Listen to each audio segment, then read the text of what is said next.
And every now and then, the authors of the lectionary get it completely wrong. And this is an example. And if you look in your bulletin insert, you'll see that the assigned verses for this morning from the 17th chapter are verses 5 through 10. And in order to make any sense of what's happening here, I have to go back to the first verse. So if you would stand for the gospel. And this is the Holy Gospel of our Lord Jesus Christ according to St. Luke. Glory to you, Lord Christ. I'm beginning in the 17th chapter with verse number 1. You will not have these first verses. Jesus said to his disciples, occasions for stumbling are bound to come, but woe to anyone by whom they come. It would be better for you if a millstone were hung around your neck and you were thrown into the sea than for you to cause one of these little ones to stumble. Be on your guard. If another disciple sins, you must rebuke the offender, and if there is repentance, you must forgive.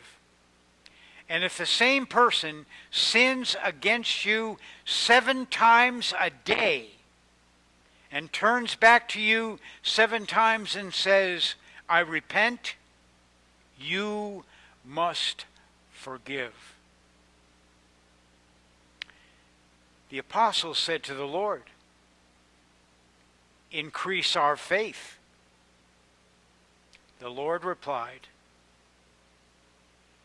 if you had faith the size of a mustard seed, you could say to this mulberry tree, be uprooted and planted in the sea, and it would obey you.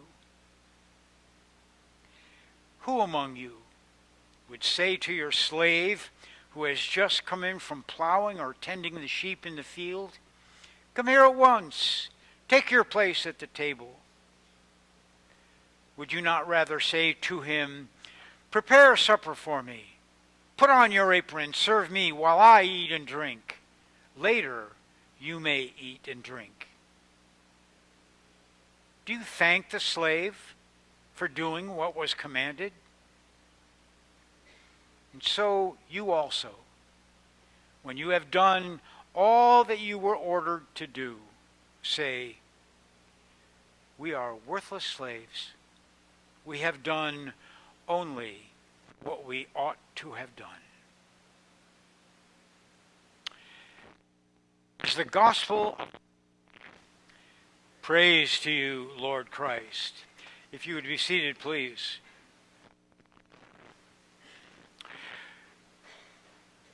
You know, one of the interesting resources I ran across in my preparation this week was a little blog by Diana Butler-Bass. You know, I'm a big fan of hers. She, you know, is a commentator on religion in the world, in the United States specifically.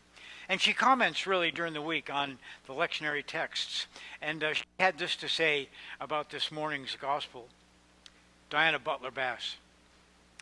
What caught my attention this week were the 3 words at the beginning of the text. Increase our faith. These 3 words carry emotional and spiritual weight. You can feel the disciples longing to trust deeply, to believe more fervently. Sometimes 3 words are all that are needed. And those 3 words got me thinking of how much other 3-word theology there is in the New Testament. Here's her list.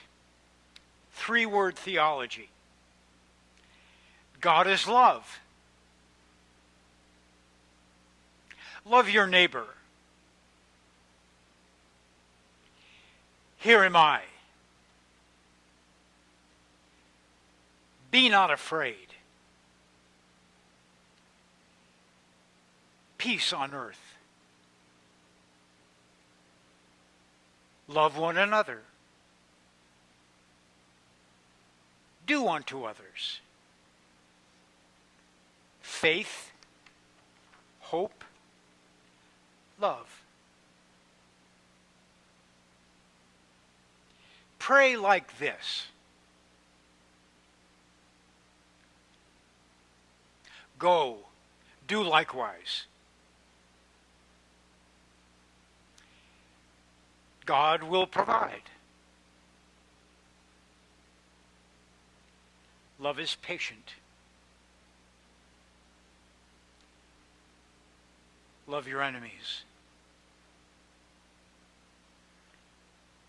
70 times 7. Thy kingdom come. Love never fails.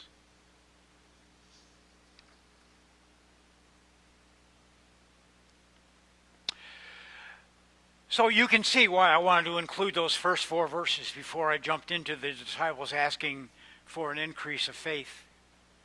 And really, he's offering to, now we're at the end of the Sabbath day, we're kind of marching with Luke, Willie Nelson on the road.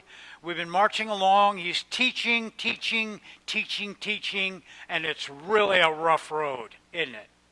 And boy, he's heaping responsibility on these little boys, and they're, just rocked with, all the teaching that he's offering. But, again, what do you do with your stuff? How do you feel about money? How are you with possessions? And the teachings go on, hating your parents more than what, blah, blah, blah. I mean, he's setting, we talked about the Fosbury flop, we're talking about the bar. The bar seems to be going higher and higher and higher and higher. And this morning, bar's going even higher. Just when you didn't think it'd get any higher. So he's doing all these teachings, and he has adversaries that are coming at him and all that kind of stuff. But now it's at the end of the day. It's at the end of the day. And so he turns to his disciples. And he said, when it comes to the work that we're doing, and the cause, really, you better be careful. And you better be careful specifically about putting a stumbling block in the way of someone who is immature in the faith. One of the little ones. These are the curious, immature, not quite committed, on the fringe. They're wondering about going forward. And the last thing that they need is for a stumbling block to be thrown in their way. Because the evil one is looking for a way to get in any way that the evil one can. And just to put a point on it, he said, you'd be better off dead. You'd be better off dead. A millstone hung around your neck and thrown into the sea than if you mess with one of these little ones. I imagine that struck a little bit of terror into their hearts. Ooh, we'd be better off dead. And then it comes to, forgiving. God, revenge and hatred is so much fun. My favorite indoor sport. Really. You wonder why some of the biggest blockbusting movies are on the subject of revenge. Don't you love it? When the good guy just, beats that guy up. Something about revenge that and hatred, just feels so right, so righteous. And Jesus said, if someone comes and says, I'm sorry, if they at all illustrate a change of heart or mind, you have to forgive them. And then again, we get this number, this complete number 7 times in a day. If they do it 7 times in a day, you got to forgive them. And they're like, Jesus, I'm telling you, man, you got me out here. I need a little more faith. And so that's the circumstance. That's the circumstance. They're the disciples. And these are the ones that have said, I'm in. I'm in. I'm there. I'm with you. Okay, here's what it's going to take. Number one, no stumbling blocks. That means your example before other people has got to be without flaw. Because you'd be better off dead if you inhibited anyone's pilgrimage. Not only that, but forgiveness now for you has gone through the roof. An infinite number of times. And they're like, whoa. Increase our faith. And then we get these interesting illustrations. And Jesus is fond, isn't he? He takes metaphors from the physical universe, things like mustard seeds and sycamore trees, and there's always kind of a in the parable.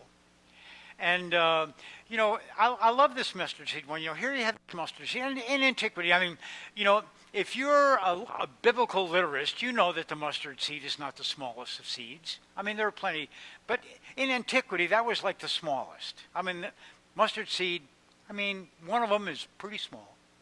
And if you had faith the size of a mustard seed, well, you could tell a sycamore tree, why sycamore? Why, or mulberry? I mean, what is the thing? Well, what we miss in not knowing the Greek or not having the Greek is that they sound almost the same.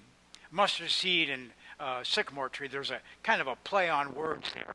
But here's the deal. In the Mishnah, which was a book of Jewish teachings from the 2nd century, there's instruction around sycamore trees. For example, if you're an urban planner and in your planning there's a cistern or a well, you have to be very careful about the kind of vegetation that you plant around it, because the roots sometimes will interfere with the functioning of the well.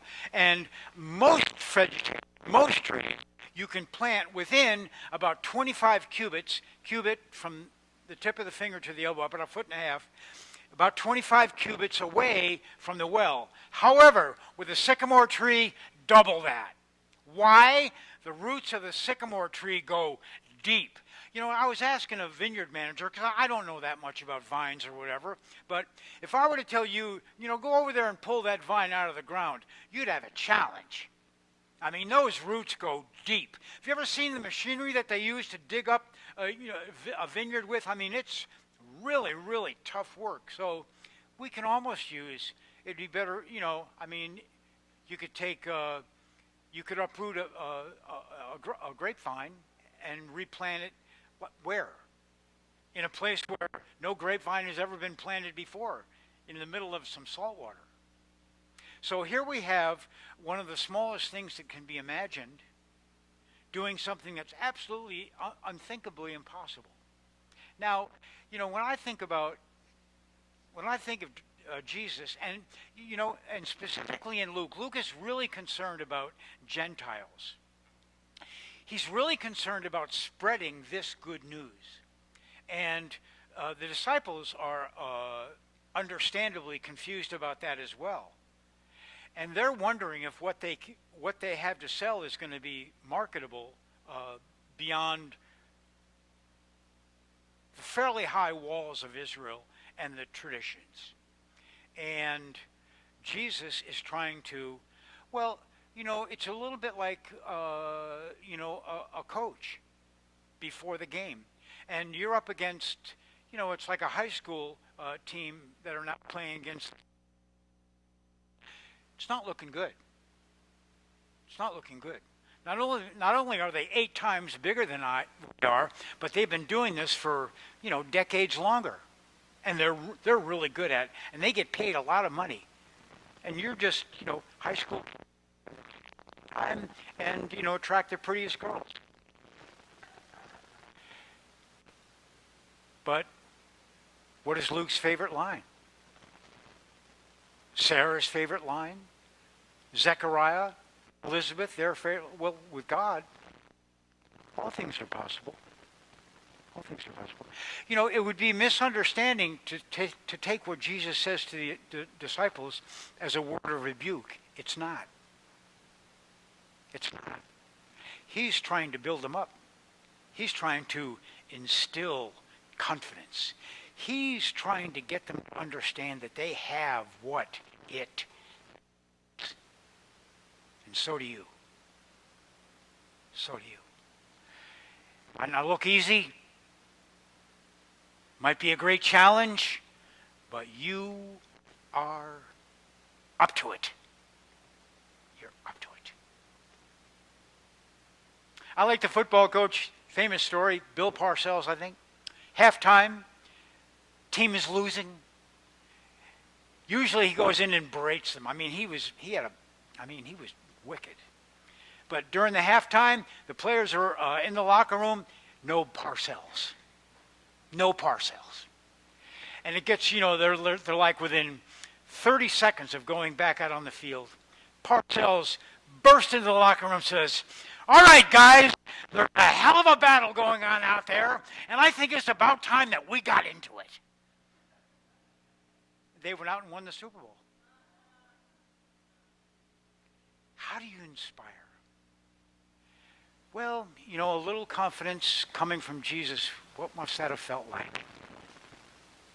On you kids, you're the light of the world. How about that?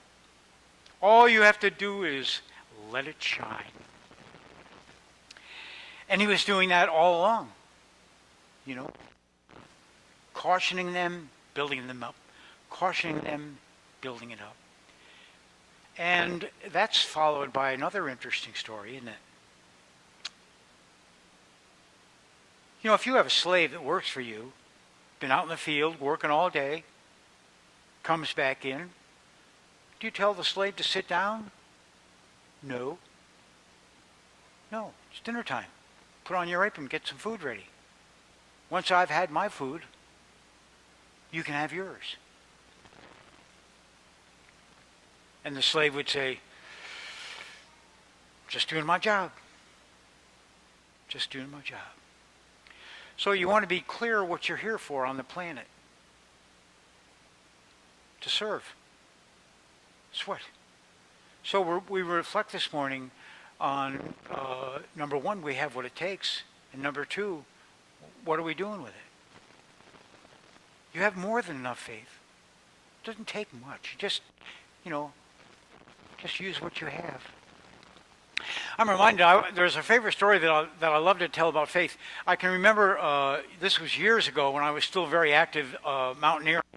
And it was like a Friday afternoon, I can't remember, but I'd just come back from a climbing trip, and it had rained very heavily during the camping trip, and all my stuff was kind of wet, and you have to get it out and air it out. And so, I was doing some in the yard. My clothes were all dirty, but I had all my camping stuff out on the yard. My tent was there in a sleeping bag, airing out. All my climbing gear was stretched out. And there was a neighbor up the street. I'm thinking maybe fourth grade, something like that. I don't know, 9, 10 years old, and kind of an edgy kid. He could tell he just had a chip on his shoulder by the way he responded to people and all that. And he comes by on his bike and is looking at my stuff and stops. And said, "What's all this?" And I said, "Well, I got back from a climbing trip, and this is all my stuff. I got a little bit wet, and I'm having it dried." Oh, yeah? How's it work? And I said, "Well, you want to try some of it out?" He said, "All right." So I put my harness on him, and with a carabiner, I tied him to a rope, and I said, "Now, lean back." And he's like, I said, "No, you got to keep your feet in the same place. Lean back. I'll hold you." And, he was reluctant. He's like, like that. And finally, he got to where, he'd lean back and put his arms up and like that. And at the end of it all, he looked at me and he said, "Aren't you the minister of that church over on Spring Street?" I said, "Yeah." And he said, "You're not that weird."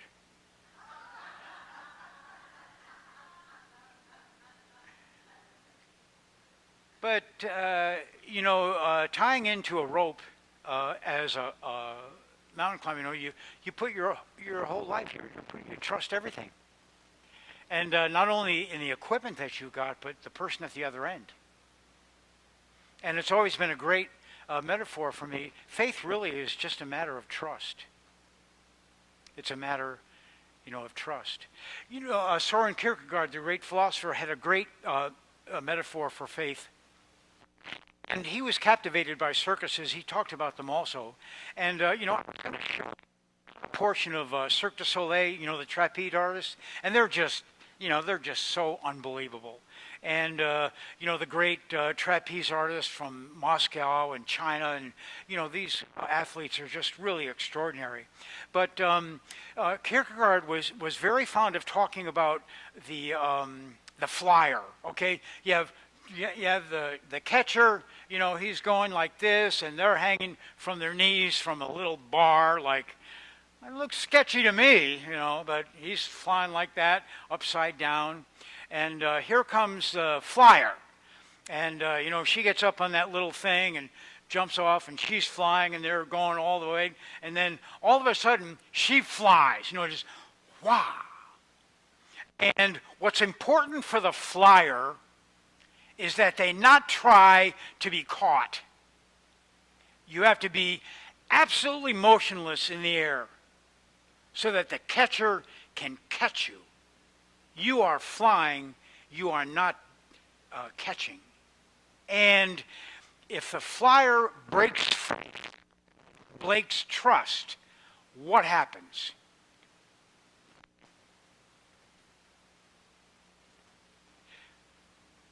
Trust.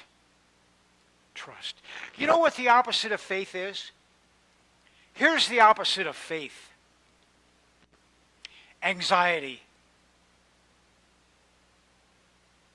Why, Jesus asked of his disciples, do you worry? We're all being given very good reasons to be anxious. We've all been traumatized beyond our knowing. Beyond our knowing. By what? The fact that our climate is being destroyed. The fact that after as long as the species has been on the planet, we have not learned about war. We have not learned that it's more important to take care of those less fortunate than ourselves than it is to take care of our own selves. We've not learned that. We've not learned 101. Love one another. We've not learned all that. And so we suffer. And so we suffer. And we're anxious. And there's good reasons for it.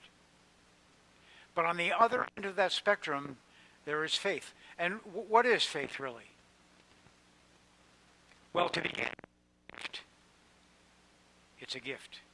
And there's really very little that you can do to increase it, to augment it. You have as much as you need and more. And so why do we meditate? Why are these spiritual disciplines that help get us in touch with the faith that we have, that we are going all right? There are people now in Florida that have lost everything. And there are some who will never recover. They won't. It'll be the determining effect of their life. There are others that will rebuild and go on and be strengthened by the experience.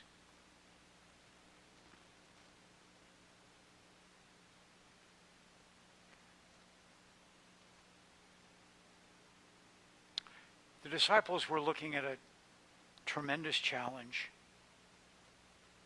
They were being hounded by the religious authorities.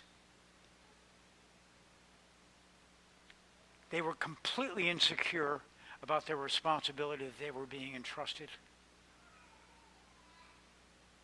and they were anxious.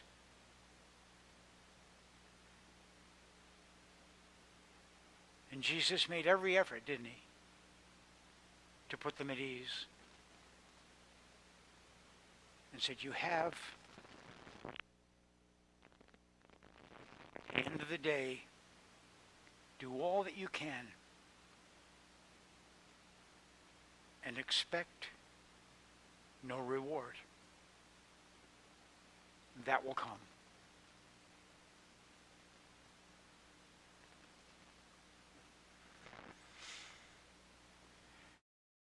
Contributions to St. Luke's Episcopal Church help to make the digital ministry and other outreach within the community possible. If it is in your heart to make a donation, St. Luke's secure PayPal link, as well as the church's mailing information, may be found in the description of this video.